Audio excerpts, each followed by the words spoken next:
Are you taking the Eagles or the field to win the NFC? I'm taking the Eagles. I'm taking the Eagles. First of all, the NFC is significantly depleted.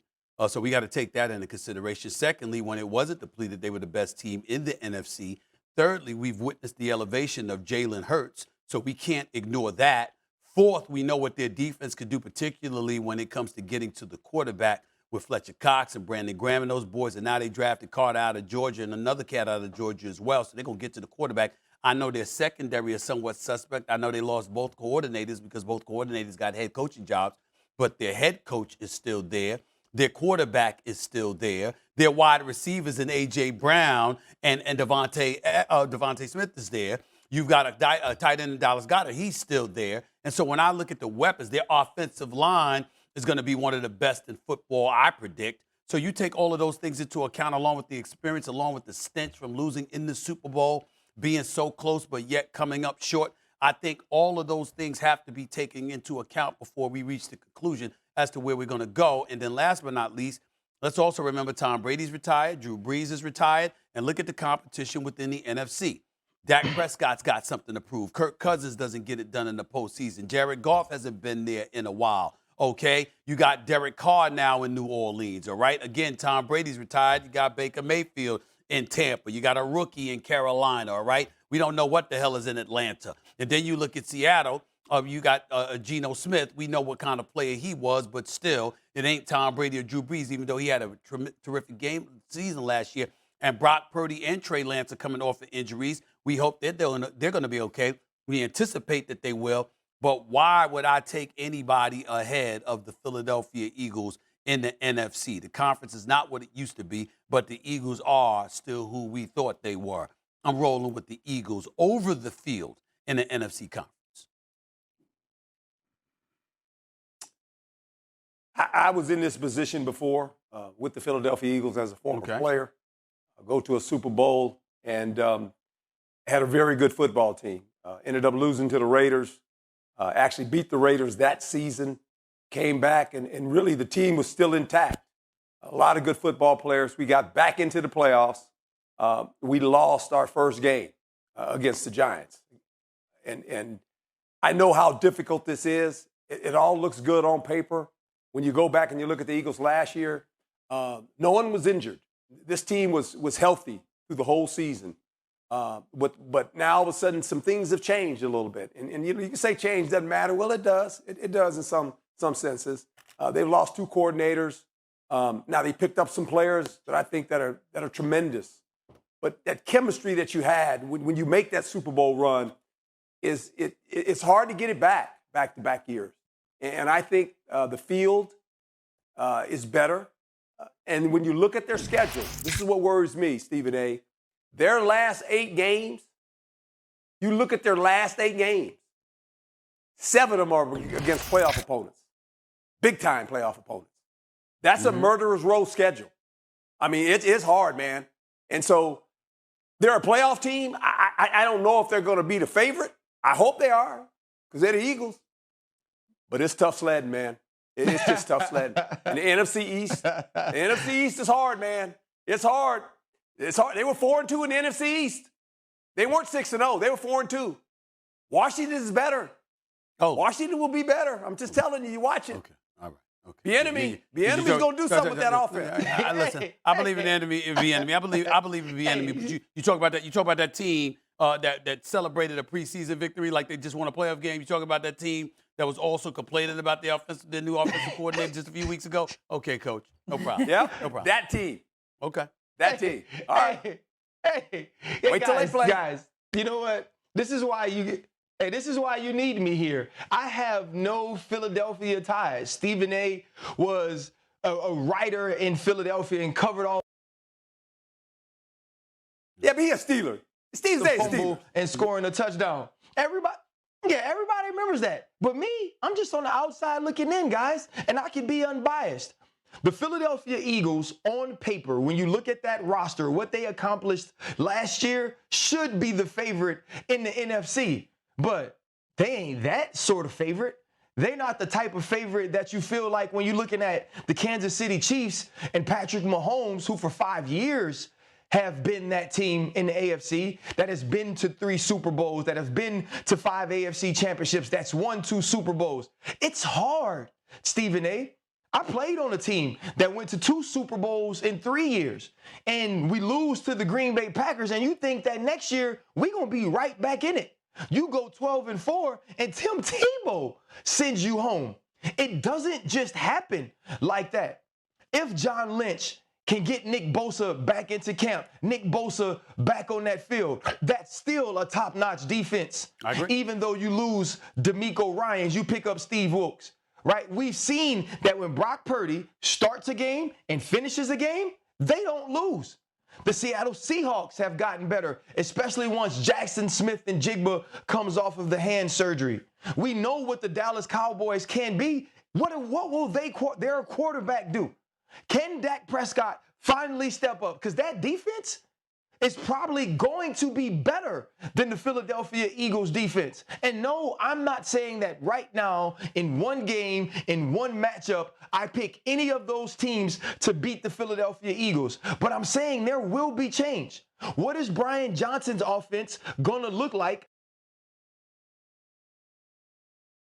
Listen, here's the deal. On Tuesday, he was on the pivot, and he said things are changing. So, Stephen A., you're thinking that same continuity and chemistry will be there, but they have to make sure that's developed because they are now the hunted, not the hunter. Do you think that Pickett's preseason play means something or nothing? I'm not going to say it means nothing because even with the AFC North being what it is, with Cincinnati and led by Joe Burrow, with Baltimore led by Lamar Jackson, with Deshaun Watson leading the Cleveland Browns, I assured America the Steelers ain't coming in last place in that division. Steelers going to knock off somebody. They're going to make life tough for somebody.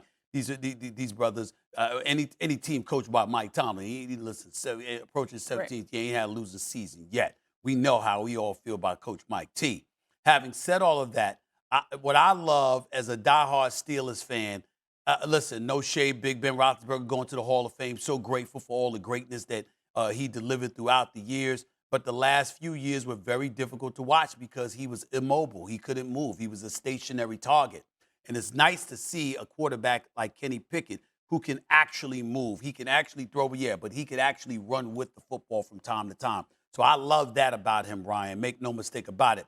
But I'm looking at Deontay Johnson. I'm looking at the George Pickens of the world. I'm looking at the Najee Harrises of the world. Freiermuth, obviously, I'm a fan of his as well. And the Steelers have some weapons on the offensive side of the ball. But where they deserve major props to me is that they've prioritized this offensive line. And that's not just for run blocking, but pass protection. And the fact that, let's call it what it is. One of the things that was so alarming about the Pittsburgh Steelers in recent memory over the last 2 or 3 years is that when we looked at their offensive line, they were a shell of what we knew the Steelers to be traditionally, historically. I mean, since the days of Chuck Noll, obviously to Bill Cowher, you just didn't really have that problem oftentimes when it came to their offensive line. But that was a problem over the last couple of years or so. Mike T and their personnel, their management prioritized making sure that you buffed up that offensive line. And because of that, I think the Steelers have a chance. I'm not as high on them as I'd like to be, but I'm certainly not low on them. They're going this way. I just don't know if they're going this way. Not yet. You know what, man? I'm so tired of you being a fair weather Steeler fan. Stephen A., either get on or get off. Right? I know you ain't talking. I'm sick of it. I know you ain't talking. I'm so sick of it. You of all people, you haven't been critical of the Pittsburgh Steelers. I called you out on several occasions. Don't get me started.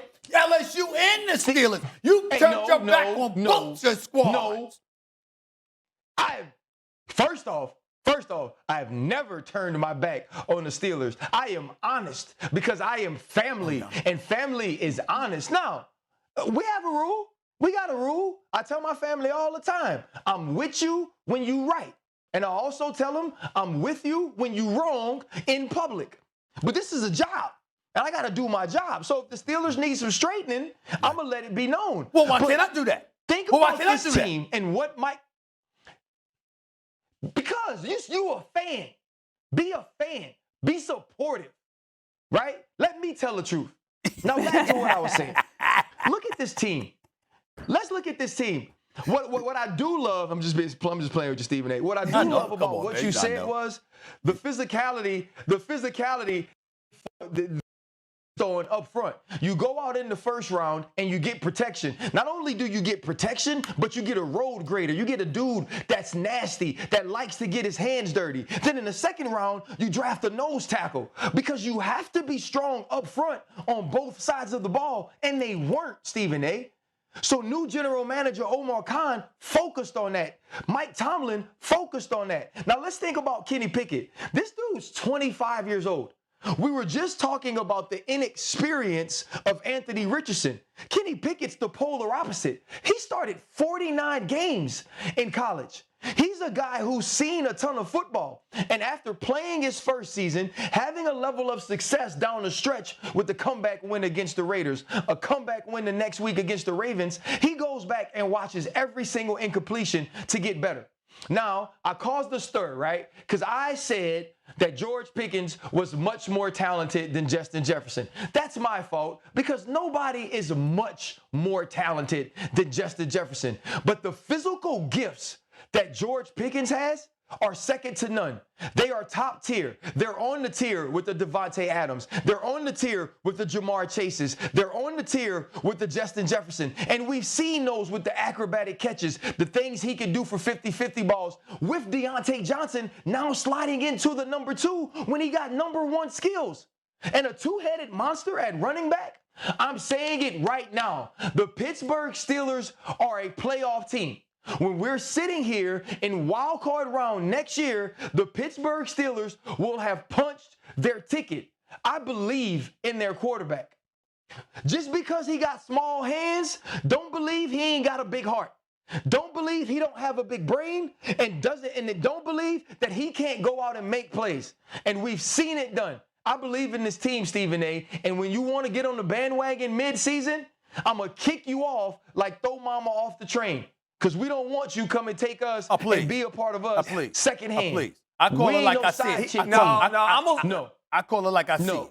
Go ahead, Coach. I'm gonna save a seat for him. I'm gonna save a seat for Stephen A. I'm gonna let him get on the train with us. Don't save it. I'm gonna let him get on the train because the Philadelphia go up there and pick him up. We're gonna be okay. I like the Pittsburgh Steelers.